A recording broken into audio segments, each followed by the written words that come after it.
Success பண்ணா சந்தோஷம் அப்படின்னு வச்சிருக்கீங்க. ஏதோ ஒன்று வெற்றி அடைஞ்சிட்டா சந்தோஷம் கிடையாது. சந்தோஷமாக இருந்தா தான் என் வெற்றியே கிடைக்கும்.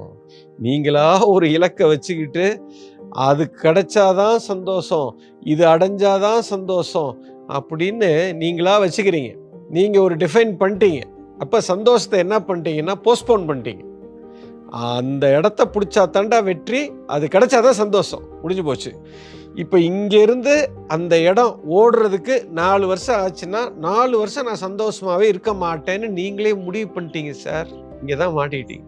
அதாவது சந்தோஷங்கிறது ஏதோ ஒரு இலக்கை அடைந்ததனால் இல்லை, செய்கிற செயல்லையே சந்தோஷம். அந்த பயணமே ஒரு சந்தோஷம்தான்.